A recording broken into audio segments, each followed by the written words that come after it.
See, I think people would like that in real life, except they want it to stay off. Right. Well, I won't go there. I'll be nice. I'll be nice. Actually, I will be nice. And I would say, I can't believe I'm actually saying this. Paris Hilton was actually good in this movie. What's her character in the movie? She plays Paul Sorvino's daughter, and there's no probably about it. The reason why she was good is because she plays a stuck-up rich girl. And it's like, so you're not acting. Right. It's like, you're not acting. She has like an addiction to plastic surgery because like the dystopian future of this entire movie is like, surgery is a fashion statement. So it's like she's getting her face done like every week, which is why her face eventually falls off. Snaps. It just goes like on the floor like bologna. It's do that disgusting. again. I'm not doing that. Oh, come on. No, I'm not doing it. Yeah, she plays like a spoiled rich girl, and then she's like addicted to, street drugs, and so it's not. Are you sure they just didn't follow Paris Hilton with a camera in real life? That's exactly what it is. Edit it into the movie because it sounds like her. What she's doing. This don't sound like acting. You literally put her in goth garb, and you have her as Amber Sweet. I think they went to one of her parties and just let the camera roll. Pretty much, yeah. Mm-hmm. Okay, yeah. So here's my question: why is it that so many people are finding this movie bad? And see, I'm going to be fair here. I've been making some jokes, but do you think that people are walking into this movie hating Paris Hilton? Absolutely. And then they want to hate this movie? Yep. I think that's exactly it. Paris Hilton has such a horrible reputation that follows her, for a good reason. She's not exactly, Meryl Streep, Hey, wait a minute now. She's on her way. She's in Repo, the genetic opera. Now you come on. But I think people are going into this just thinking she's going to be absolutely terrible. She's going to ruin the entire movie. And there is sort of like the whole cyberpunk goth theme throughout the entire movie, which people are just kind of, unless you're into it, you're just kind of like, dude, this has been done before. And a lot of the songs, I'm not going to lie, they sound straight up out of Nightmare Before Christmas. Some of them. So it's kind of like, oh, well, this is, it's just the live action version of that. But, I do think people are kind of going in with expectations that it's going to suck, and therefore they think it sucks. I mean, once you make up your mind, there's no turning back, usually. But you went in there very fair, very open-minded. I was trying to. It was hard. You being the fine journalist that you are. Yes.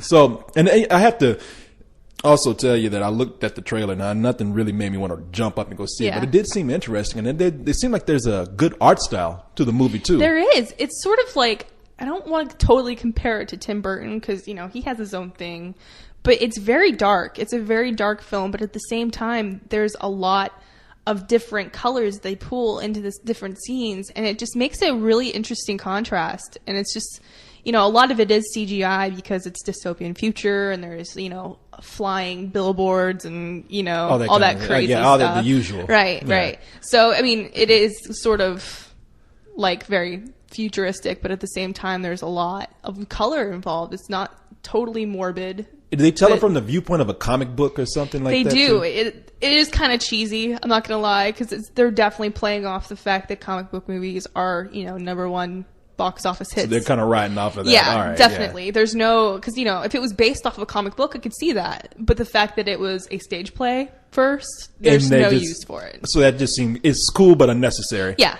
Yeah. All right. Well, hey, you seem like a very fair person to review this movie. What would you give it? Do you know our rating system first of all? What is it? What is? You tell me. I'm not convinced yet. Oh, come on, really?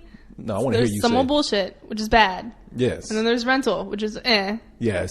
And then there's matinee, which is okay. That's pretty good. Yes. And then there's full price. And then there's full price, which is awesome. And then there's better than sex too. But there is better. I wouldn't give that this at all. But I like the way you said that's better sex. Well, making me feel bad right now. trying to give me a hint. Sorry. Damn, I gave you office sex, and this is what I get. Okay. Look at the girl; she don't know what to do. I told you when you do this with me, I was gonna catch you off guard. She's like, "Ain't nothing. I can handle this." And now she's over there. I'm just glad when this is over with. I'm not sweating. Not yet. Okay, I see. I could ride off that too, but I'm not going to do it. All right, fine. Okay, so see how it is. we got plenty of time for that after we're done with this. What would you give this movie? It's hard. I would actually have to say I'd give it a high matinee. It was okay. It was worth the money, but there are definitely some downsides to this. But I had such a blast watching this, and actually, it's sort of like it's very dramatic. It's like you wouldn't expect it to have such a good storyline because it's, you know, what it is basically. But it's sort of like if a Shakespearean cast took a bunch of acid and robbed a Hot Topic. That's sort of what this movie is. And I mean that in the best way possible because it actually is a really good movie, and I think people should definitely go see it, especially if you like horror, because it's, you know, right up your alley. All right, well, I appreciate that. That's good. Wait a minute. And now, in the movie, you said that what was there, like 3 people in the theater when you saw it, and one guy walked out. Yeah, but he was like 60, and it kind of made me, you know, cock my head to the side anyway, because I was like, what is a 60-year-old man doing seeing this movie? You know, I was like, how many people in the theater? There's no more than 5. Okay, yeah. Including you, including me. Yeah.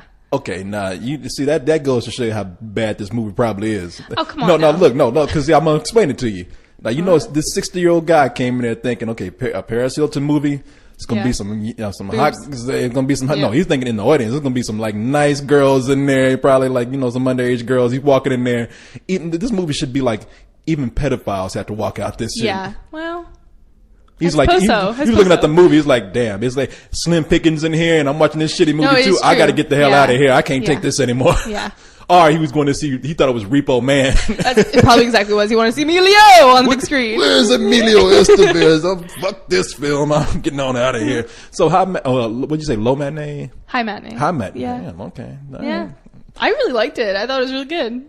Yeah. Okay. All right. You're not just biased because it's a horror movie.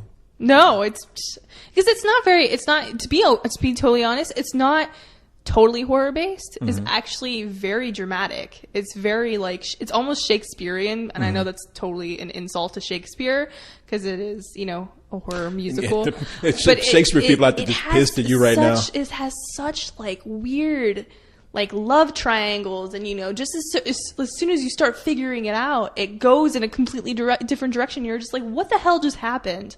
But it's awesome. And like the one of the song towards the end of the movie with the father and the daughter is so dramatic that it was like lump in throat moment. I was just like, this is crazy. So you in there crying at Repo the Dramatic Opera. Like, what is going on? And the young girl who's in the movie is Alexa Vega. Yeah, she was Spy Kids. From Spy. So she's growing up now. Amazing voice too, man. I was like, what? That girl's got a set of pipes on her. How old is she now? Oh, probably late teens.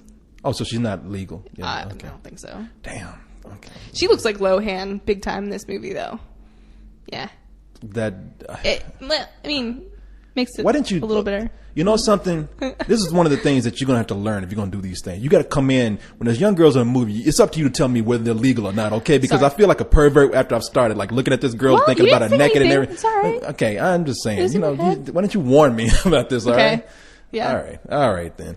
Well, very good. Now, that's your first review you and I have done together. How did you feel about that? It was good. Yeah. Really? You feeling all right? I'm feeling okay. Not too nervous? Not going to pass out. No. Okay. I wasn't an asshole to you or anything like that? All right. Damn. Okay. I'll try harder. Why do you want to be an asshole? I'm trying. I'm trying. Yeah. But we'll get it next time. Okay. All right. Okay. Put your pants back on.